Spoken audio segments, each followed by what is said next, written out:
All right, I got a quick hit for you. We watched the Clout Cobain video, Denzel Curry, last night.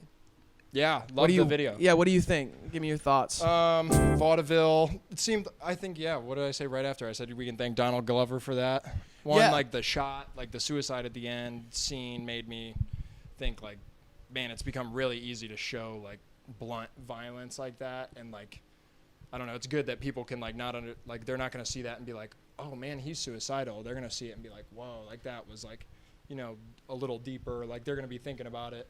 There's a lot of imagery in it, like a lot of imagery, and like it does sound like, so it sounds like Juice WRLD could be on it and it would be like a shallow ass song, but yeah. It's Denzel doing it and like playing on the tropes and like motifs of these like corny kind of things. And like it's weird how he's saying like call me Kurt Cobain, like he's like talking about suicide in this, which is almost like the mirrored. It's like the same as like the people he's like mocking. No, yeah. But, like you just get the sense from him that he's like mocking them. Well, it's not even like, I wouldn't call it mocking. It's definitely like commentary on. Sure. So he's like you said, This Is America, like was taking kind of like trap tropes and kind of the way that people are functioning within this new wave of hip hop becoming pop. You know what I mean? And he kind of took that, made like a trap sound, and the lyrics are like bare bones as you could possibly be, but because of what he was doing with it, it spoke so much, and that's why that song was so like had that ripple effect and like went number one. Yep. The video was absolutely brilliant. It was directed by the Atlanta director. What I think Denzel was doing is taking that same concept, that same like ideology, and putting it in the world that he kind of created. Like SoundCloud rap like comes from Raider Clan and comes from Lil B and ASAP Mob and Odd Future. Yep. That's like the four places, or maybe like Chief Keef, like you know what I'm saying? So like he just took like the world that he created and kind of flipped it on them by using what they're using now, these like melodies and these trap hooks or whatever. And gross beat, the half speed on gross beat, and used it to kind of talk about the problems in that of like the suicide trend or like the I feel like emo trend. It's an acknowledgement of like him saying that like the people that have come after him were like ignoring like the vital parts of like what was actually begun. Like they used those basic sounds and same tropes and things at the beginning, but they're trying to say, you know, a little something more, and then the successors like just take what was like sonically pleasing and then like make like, you know, almost like a pop version of it or like a more shallow version of it. And now he's looking back at it like, damn, y'all did that with it. Like that's what you got out of what I made. Yeah. So the song that came before this one was called Perks, and he talks about a lot of things. That's kind of a more direct talking to the other rappers that came after him, and he says like, you took my name and dragged it through the mud. Like the thing that he loved the most, like that he created, has now been like taken to this whole new place that is focused on drugs and suicide and gang shit from people that have never lived that life. You know what I mean? So that's what that imagery is so powerful in that video is like these white kids with face tattoos, like, and they laugh when he holds a gun up to his Instagram live, and like, and he's like, you know, tempting suicide and all these different things. Those like messages that have like found their way to the core of what's happening right now are like, he's showing why they're toxic and like why they're, it's like real life issues just like thrust in front of an audience who don't understand them and use them as entertainment when like that's people's real lives. And so it's just like playing with fire. Like the whole thing is playing with fire. There's something to be said about like that ability that like This Is America had to like be satirical, but at the same time like keep the veil over some people's eyes. Like that song sounds just like everything it's commenting on, like so much that like to a certain audience doesn't register. It's like, oh, that's the same as like the last thing, like This Is America, woo, doing a funny dance, and like don't even understand that the dance itself are all like jokes. And, and that's like with Denzel, it's a little different because his world he lives in like isn't the mainstream, and like there are people that are going to hear that and just be like, oh, this is hard as fuck, and that's what he wants, and that's like the like end goal there is to like keep the veil over some people's eyes, but Yeah. those ones that it's just barely over, like this might be like, oh wait, like he's doing this to like point something out to me. Like this other guy that I listen to is doing it just because that's what he thinks he should do. Yeah.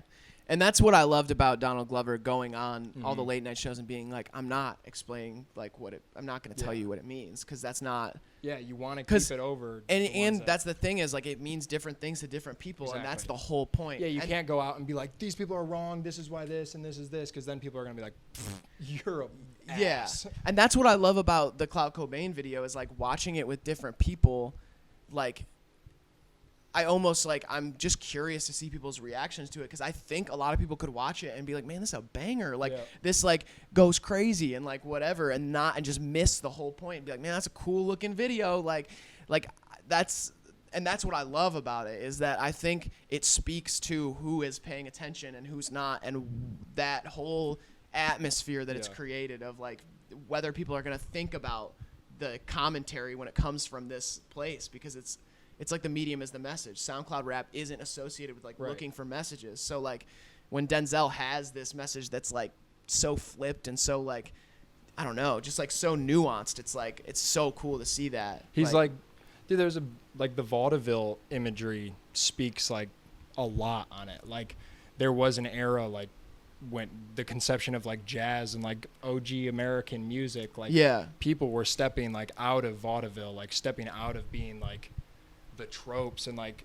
things like we constructed as a nation. Like people were just like spinning batons and like dancing with lions, and like it was a circus act. And then it went to artistry a little more, and then it was like, well, is that still art? Like, are we showmen? Are we this? And like, I don't know, playing with that idea and having like the makeup on and having the guy like boss him around and like tell him what to do. And it says dance on that one part. Well, he tweeted before the video came out, "Welcome to the Clout Circus." That's what he said. The circus imagery, vaudeville is like perfect imagery for that. Yeah, because it's like the performer versus artist. It's like which are we, you know, and who's pulling the strings? Like, you know, are you going to a show to see, you know, the 7-foot tall man and like the Batgirl? Like, are you going to see freaks and like stand away and they're not people, or are you going to a show to like appreciate with the art? Yeah, appreciate the art. Yeah.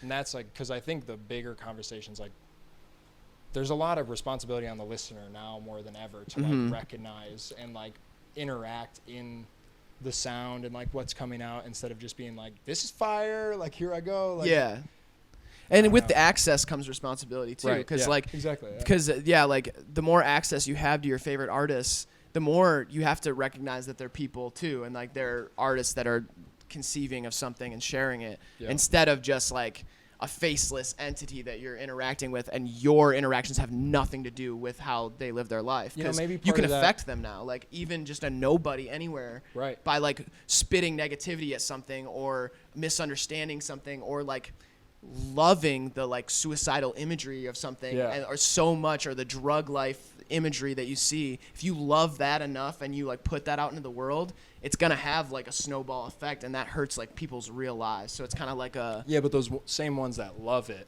like might be the ones who are hurting in their own lives, and that's like what's getting exactly. So and it goes both ways. People are people. Maybe, so like part of what we're saying is like a reason the Kanye album like had a hard time, because like people do feel that like onus of responsibility a little more now, and like people are like, I know I'm more ready to like say like, oh, I'm not gonna like perpetuate this attitude.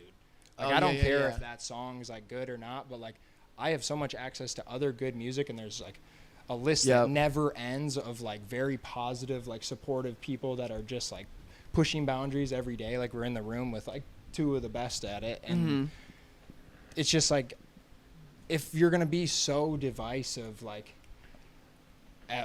there's a threshold for everyone, you know. You go from being a fan to like, okay, well now I'm telling like, you know, someone who's lived through this that they gotta like separate themselves in their own experience just to understand how good the music is. Like there's more responsibility on the listener, but there's also more responsibility on the artist now to be like a little more well-rounded. And like, I don't know if that controlled chaos is gonna work for too many more people like outside of Kanye. Like like being so unhinged and like just listen to the art. Like you almost have to have the ability to commentate and like Yeah, because we just have access to the person now, so you can't.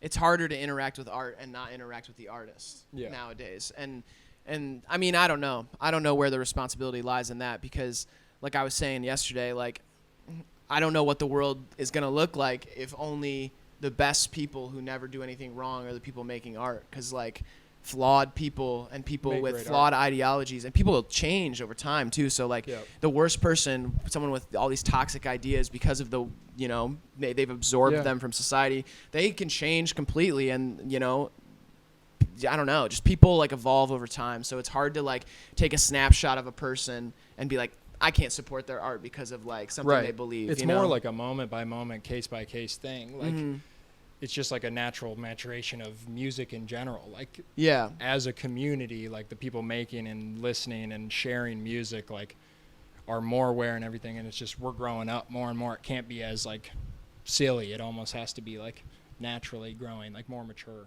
Yeah, definitely. Hivemind Pod 1. We're out, baby. That was the first one.